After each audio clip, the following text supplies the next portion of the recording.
दोस्तों हाल ही में बिहार के भागलपुर में अडानी प्रोजेक्ट के खिलाफ काफी बड़े प्रोटेस्ट देखने को मिले हैं, लेकिन ये पहला ऐसा प्रोजेक्ट नहीं है। पिछले कुछ सालों में अडानी के प्रोजेक्ट के खिलाफ देश में काफी बड़े बड़े प्रोटेस्ट देखने को मिल चुके हैं, जिनको मीडिया ने शायद ही कवरेज किया हो। आइए जानते हैं ऐसे ही कुछ प्रोजेक्ट्स के बारे में। पहला है मुंद्रा प्रोजेक्ट। गुजरात के कच्छ में बना मुंद्रा प्रोजेक्ट अडानी ग्रुप के सबसे कॉन्ट्रोवर्शियल प्रोजेक्ट्स में से एक माना जाता है। ये एक मेगा प्रोजेक्ट है जिसमें पोर्ट, स्पेशल इकोनॉमिक जोन्स और थर्मल पावर प्लांट का बिजनेस एक साथ ऑपरेट होता है। मुंद्रा पोर्ट का काम तो 2000 के आसपास शुरू हुआ था, लेकिन सबसे ज्यादा विवाद उठा 2009 से 2013 के बीच, जब वहाँ के लोकल लोग और फिशरमैन कम्युनिटी ने अडानी सेज और पावर प्लांट के खिलाफ बड़े प्रोटेस्ट किए। इन प्रोटेस्ट के बाद सेंट्रल गवर्नमेंट की ministry of environment and forest ने एक कमेटी बनाई थी, जिसमें यह पाया गया था कि अडानी पोर्ट्स और सेज ने अपने एनवायरमेंट अप्रूवल्स के कई नियमों का उल्लंघन किया है, जैसे मेन ग्रुप्स का नुकसान, क्रिक ब्लॉकेज और पॉल्यूशन। और फिर इसी के बाद गुजरात हाईकोर्ट ने 2014 में मुंद्रा सेज के अंदर चल रही 12 मैन्युफैक्चरिंग यूनिट को बंद करने का ऑर्डर दिया था, जब तक उनके क्लियरेंस ठीक न हो जाए। बाद में कुछ साल तक लीगल और रेगुलेटरी प्रोसेस चलते रहे और 2015 के आसपास सरकार ने कुछ अप्रूवल्स और कंडीशंस के साथ प्रोजेक्ट को आगे बढ़ने की इजाजत दे दी। आज भी मुंद्रा प्रोजेक्ट के अगेंस्ट लोकल्स के द्वारा एनवायरमेंटल इंपैक्ट और लाइवलीहुड को लेकर प्रोटेस्ट चलते रहते हैं।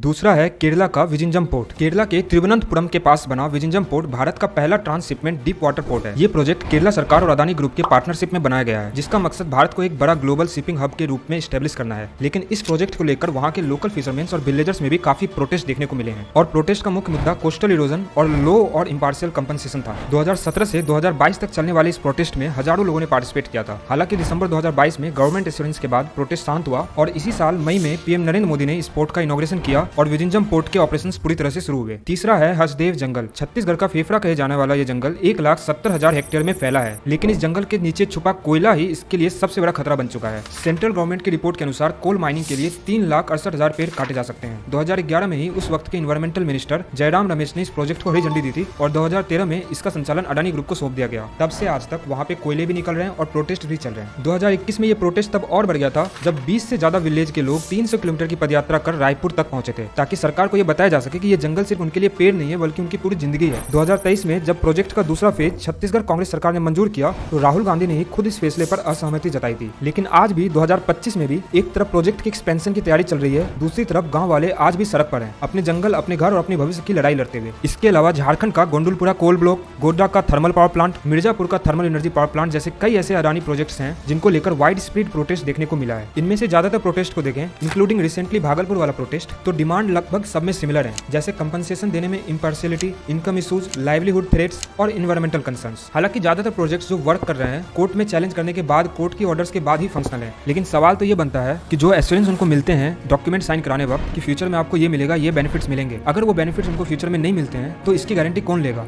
क्योंकि एक बार एश्योरेंस देने पर प्रोटेस्ट तो जरूर शांत हो जाते हैं।